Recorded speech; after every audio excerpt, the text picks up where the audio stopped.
promise when we come home, trouble ain't looking for it. Why the fuck these niggas always playing act like they looking for it? Someone said right with me that day. How you home in 9 days? I had 3 best friends, 2 was rest, the other one was just age. My jet ain't full, let's fill all the ups up with shots.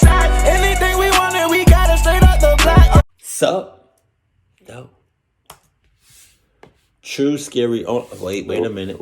Just wait. Can you just wait a second? Like, my reading level is just ass. I didn't read it that fast. Hold on. True scary online dating horror story. Okay, thank you. So right when I had just finished college, I was living in a 1-bedroom townhouse /split. I met a guy on Plenty of Fish, and at the time, I wasn't exactly smart about my online digital footprint.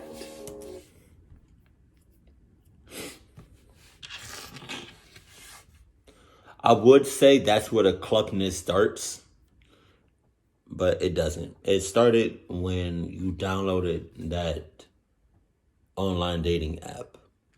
No, it started when you was thinking about it. No, it started when your thoughts were thinking about it. It's not like I've really changed, but at least now I'm not as ridiculous as I was. Anyways, he seemed like a really decent guy. He was really good looking, he said he had a good job, nice teeth, and he looked like he really cared about his personal health. Pretty much all the things that I would typically look for in a guy. I'm not a shallow human, but I really like to be presentable. You shallow. And if I'm with someone, I would like them to care about being presentable in a business environment also. After about a week of chatting online, we agreed to meet.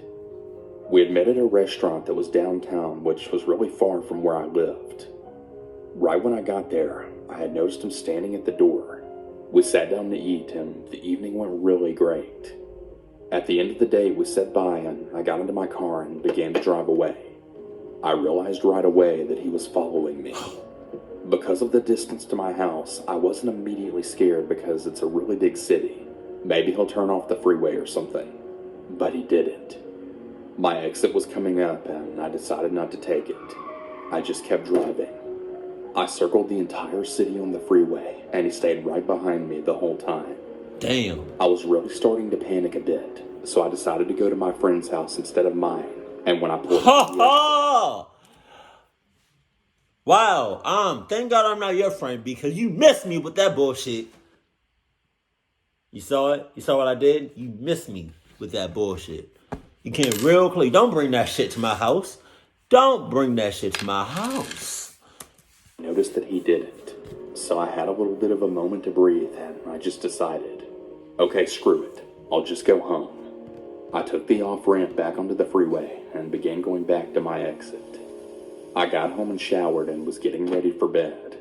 I started feeling really dumb, and I started thinking things like, was that really him? You know the crazy part about this is?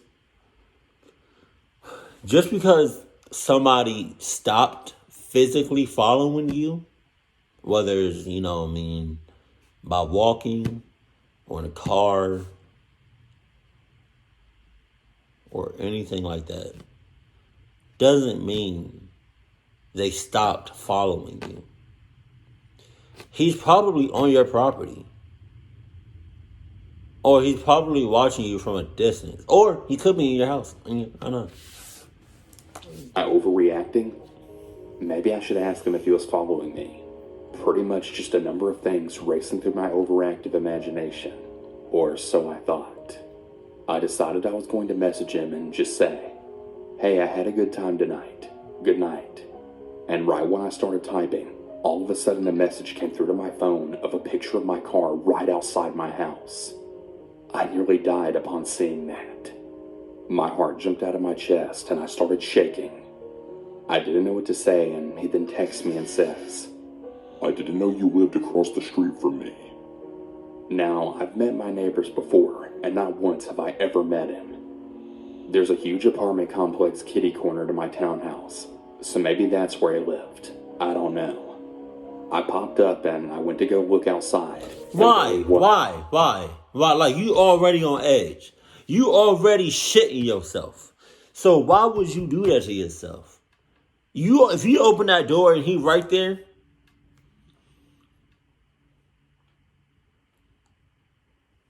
that's raps. Just standing there. Oh my He God. was waiting for me. I opened the door and he asked if he could come in and if I still wanted to hang out. I told him I was really exhausted, as I'd rather just crash out, as it had really been a long day.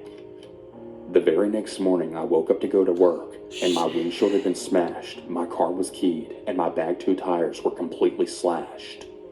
As I was noticing the damage to my vehicle, the guy comes out of his car with 2 coffees and is like, "Oh, I thought I'd surprise you with a morning coffee." So again, I'm totally freaked out. I called the cops and I reported the damage to my vehicle. The guy offered to drive me, but something in my gut was just telling me not to get in his car. So I called my boss and I told him about the situation, and I explained that I wasn't going to be there until after the police came. This guy just hung out the entire time, by the way. When the police finally got there, this guy was acting really suspicious. He walked away and he started hiding on the other side of his car. I thought, What the hell? Yo, if I was a cop, I'd have been like,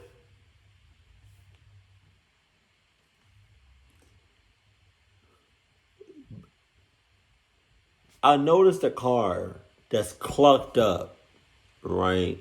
Windows bashed, keyed, you know what I mean? The whole 9. And then I see a guy very sussly, that's not a word, but I just made it a word, go hide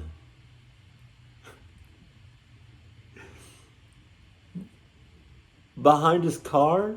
Not get in his car. Not act like he was doing something on his car. But a hide very What? I would have locked him up. I would have handcuffed him and locked him up right then and there. Get the hell out of here.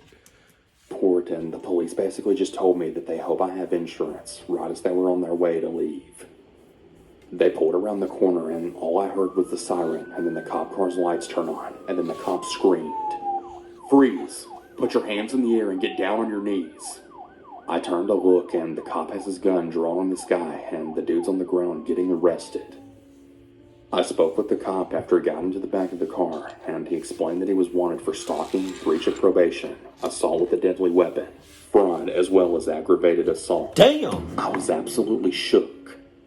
It took me a couple of days to get over the hypothetical situations that could have happened to me. About a week later, I was on my way out the door to work, and guess who was sitting right in my driveway? Damn! We live in Canada, so essentially you're released on conditions until you go to jail. I told him that I was late for work, but that I'd call him when I was done working. I never went to work that day. I went and found a new apartment in another area of the city. I changed my phone number, and I hired my friend's husband and his friends to go pack my apartment up and move it to their place for about a month, and then move it to my new place because I was just so scared this dude would follow them while moving. So yeah, that's my scary story about the first time I used Plenty of Fish, and I'm never using it again.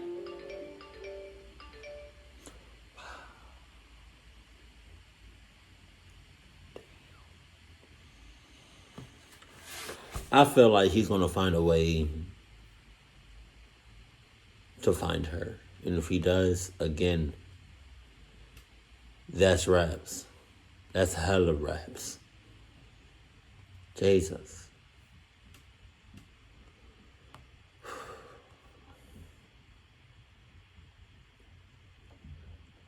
Y'all don't be some of y'all don't be taking my advice. And you know, that's okay. You don't have to take my advice. Just know that, you know, it's optional.